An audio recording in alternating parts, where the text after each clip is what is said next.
पुस्तक यज्ञ अग्निहोत्र से वायुमंडल संशोधन। लेखक युग ऋषि पंडित श्री राम शर्मा आचार्य। यह समय विचित्र युग है। मनुष्य की बुद्धि बढ़ी है, साथ ही उपार्जन और विलास की ललक भी। वैज्ञानिक प्रगति को इसी कार्य में प्रयुक्त किया गया। कल कारखाने, बढ़ती हुई जनसंख्या, धूम्रपान एवं वृक्षों के अंधाधुंध कटाव ने वायुमंडल में ऑक्सीजन की मात्रा घटा दी है और प्रदूषण का अनुपात बढ़ा दिया है। और विस्फोटों से उत्पन्न विकिरण भी इस विषाक्तता को बढ़ाता है। इस प्रकार हम क्रमशः ऐसे दलदल में फंसते जा रहे हैं जिसमें शुद्ध वायु का मिलना कठिन हो रहा है।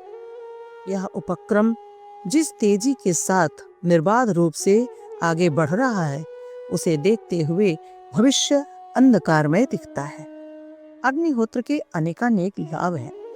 उनमें से एक यह भी है कि आकाश में समव्याप्त गंदगी की काट करने की उसमें अपूर्व क्षमता है। इस कथन से मूल प्रतिपादन में कोई अंतर नहीं पड़ता कि अग्निहोत्र से उत्पन्न कार्बन फैली हुई कार्बन में सम्मिलित होकर उसे बढ़ाएगी ही घटाएगी कैसे। यह ठीक है कि अग्नि जहां भी जलेगी वहां ऑक्सीजन जलेगी और कार्बन उपजेगी, किंतु यह नहीं मान लेना चाहिए कि गंदगी से उत्पन्न तथा सुगंध से उत्पन्न हुई कार्बन दोनों एक ही स्तर की हैं। उनमें जमीन आसमान जैसा अंतर है। इतना ही नहीं, ये परस्पर विरोधी भी हैं। उनमें काटने की ही नहीं, बनाने की भी क्षमता है। तलवार आक्रमण के लिए ही काम नहीं आती, उससे आत्मरक्षा भी हो सकती है। सर्वमान्य सिद्धांत है, विषस्य विष मौषधम। विष की काट दूसरा विष करता है।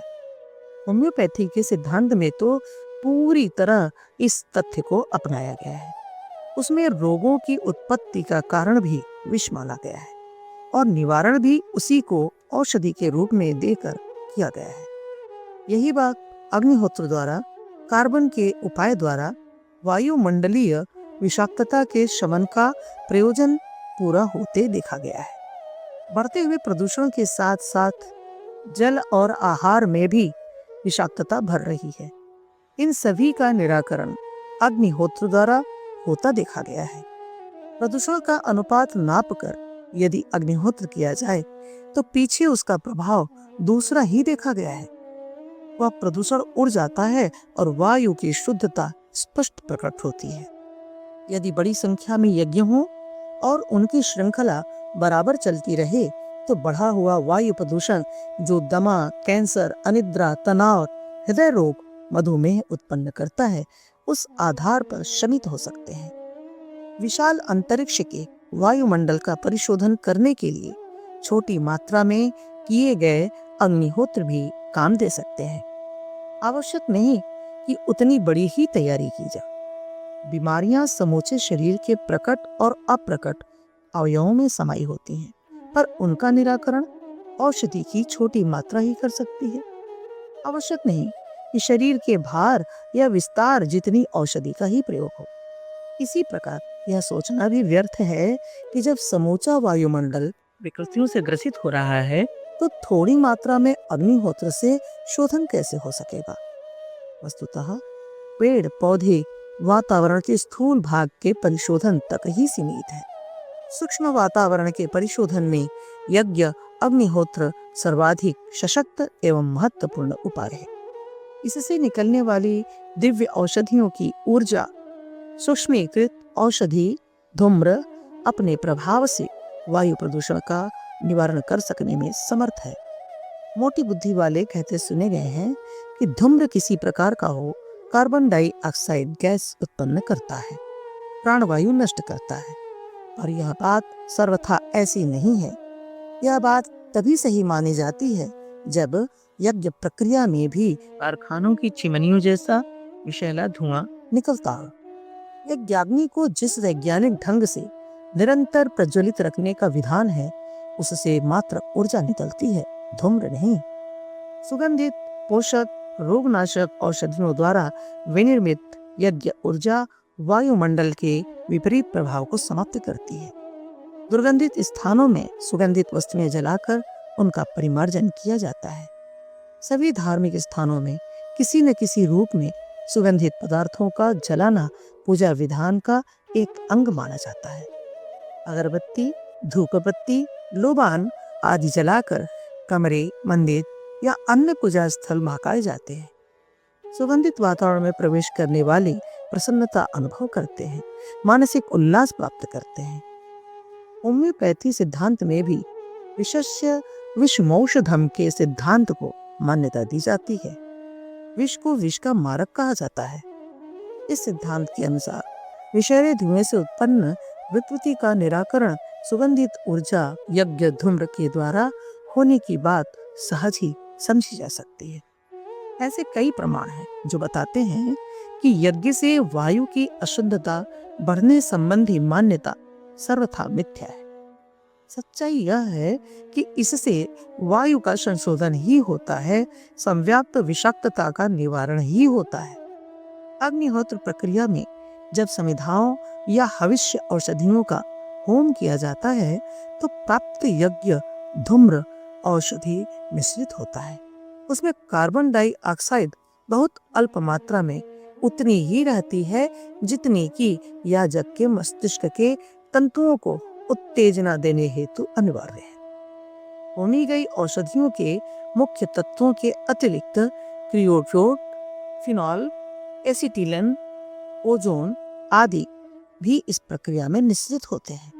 यहाँ हमें यह समझना होगा कि यज्ञ की ज्वलन प्रक्रिया भट्टी में संपन्न होने वाली क्रियाओं से बहुत अर्थों में भिन्न है।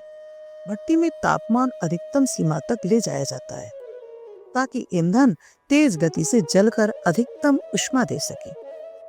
यज्ञ कुंड इस प्रकार बनते हैं कि उसकी अग्नि उद्दीपन प्रज्वलन प्रक्रिया भट्टी से भिन्न होती है।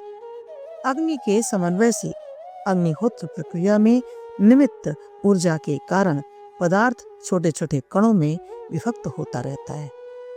यह एक प्रकार से रासायनिक विखंडन की प्रक्रिया है। इससे दो परिणाम निकलते हैं। आवेशिक कण को धारण किए सूक्ष्म औषधि घटक या तो वाष्पीभूत हो जाते हैं अथवा अवशिष्ट भस्म का एक अंग बन जाते हैं। चूंकि प्रज्वलन प्रक्रिया धीमी है, अतः जो धूम्र बनते हैं वे कार्बन डाइऑक्साइड एवं मोनोऑक्साइड रहित होते हैं। जो गैसों की मात्रा होती है उनमें भी ethylene oxide, propylene oxide, formaldehyde एवं बीटा ब्रोमियो लैक्टेट तथा एसिटिलीन का अनुपात अधिक होता है। यह वायु शोधक सम्मिश्रण है जो वृक्ष वनस्पतियों की वृद्धि भी करता है और पर्यावरण का संशोधन नियमन करके घातक जीवाणु विषाणुओं की वृद्धि रोकता है। प्रयोग बताते हैं कि व्यापक स्तर पर किए गए ऐसे उपचार जब वायुमंडल में धूम्र के बादल बनकर पहुंचते हैं तो बादलों को आकर्षित करने की क्षमता रखते हैं। वायु दाब कम करके वर्षा तक उत्पन्न करने की सामर्थ्य इनमें होती है। पुणे के फर्ग्यूसन कॉलेज के वैज्ञानिकों ने प्रयोगों पर अंततः पाया है कि 6x6x2.5 इंच गहराई के सामान्य ताम्र पात्र में आम की समिधाओं के माध्यम से युग निर्माण योजना द्वारा प्रयुक्त सामान्य वनौषधि सम्मिश्रण से किया गया अग्निहोत्र एक बार की 108 आहुतियों से 36 × 22 × 10 फीट के हाल की 9000 से भी अधिक घन फुट वायु में कृत्रिम रूप से निर्मित धूम्र वायु प्रदूषण समाप्त करने में सफल रहा। नियमानुसार हवा के नमूने लेकर गैस लिक्विड क्रोमेटोग्राफ पर जांच कर देखा गया है कि परीक्षित वायु पूरी तरह शुद्ध हो गई। गूगल, कपूर आदि पदार्थों के गुण सर्वविदित हैं। उन्हें रोगाणु वाले स्थानों में जलाया जाता है। हृद दीपक में भी यही विशेषता है। गुण शक्कर जलने से भी मात्र रोगकारक जीवाणुओं विषाणुओं का ही हनन होता है। सजातीय जीवाणु नहीं मरते, जबकि एंटीबायोटिक औषधियां सजातीय और विजातीय दोनों प्रकार के जीवाणुओं को मारकर नफा नुकसान बराबर कर देते हैं। यज्ञ के अनंत लाभ हैं। उसके द्वारा मन और आत्मा पर पड़ने वाले प्रभाव को न भी मानो तो भी अनुसंधान के द्वारा यह तथ्य तो प्रकाश में लाए ही जा सकते हैं कि यज्ञीय धूम्र में वायु के विषैले तत्वों को नष्ट करने की विलक्षण क्षमता है। ऋषि इस बात को अच्छी तरह जानते थे। अथर्ववेद में कहा गया है, वायु अंतरिक्ष स्याधिपति 5:24-8, अर्थात वायु अंतरिक्ष की अधिपति है। वायुर्वेद अर्थात वायु ज्ञान से संबंधित विज्ञान ही यजुर्वेद है। वेद शास्त्रों में स्थान स्थान पर इस बात का उल्लेख किया गया है कि वायुमंडल को शुद्ध रखने के लिए अग्निहोत्र यज्ञ आवश्यक है। यज्ञ में होमी गई औषधियां केवल दूषित तत्वों, कृमि कीटकों को ही नहीं मार भगाते, वरन पौष्टिक तत्वों का अभिवर्धन भी करते हैं। अस्तु वायुमंडल को दूषित होने से बचाने और जीवधारियों एवं वृक्ष वनस्पतियों की जीवन रक्षा के लिए यज्ञ ही एकमात्र साधन है। परीक्षण के तौर पर भी यदि परमाणु विस्फोटों का सिलसिला जारी रहा तो मानव का अस्तित्व रहेगा या नहीं, इस संबंध में कोई निश्चित राय दे सकना असंभव होगा। उस स्थिति की पूर्व सुरक्षा के यदि कोई समर्थ साधन है तो वह यज्ञ ही होंगे। इसलिए यज्ञ परंपरा का जितना अधिक विस्तार होगा, विश्व संस्कृति की सुरक्षा की संभावनाएं उतनी ही तीव्र होंगी। वैज्ञानिक खोजों से यज्ञ की महत्ता पर और भी प्रकाश पड़ा है कि यज्ञों में जलाई गई औषधियां भी विकिरण पैदा करती हैं, पर यह न केवल पौष्टिक एवं स्वास्थ्यवर्धक पदार्थों का विकिरण होता है, वरन इसमें जिन्स को शुद्ध, संस्कारवान और स्वस्थ बनाने की उतनी ही प्रबल क्षमता होती है जितने विषैले तत्वों में प्रदूषण उत्पन्न करने की क्षमता।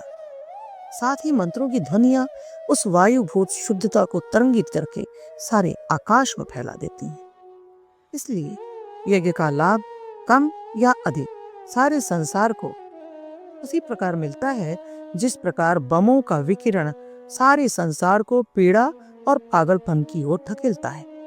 भारतीय संस्कृति में यज्ञ परंपरा के पीछे समग्र वैज्ञानिक आधार है। इसका प्रमाण अब वैज्ञानिक परीक्षणों से मिल रहा है। इस पुरातन परंपरा का शुभारंभ पुनः किया जा सके तो वातावरण परिशोधन के साथ ही रेडियो सक्रियता जैसी विभीषिकाओं से बचने की पूरी संभावना है। यज्ञ विज्ञान पर आज गहन वैज्ञानिक शोध की आवश्यकता है।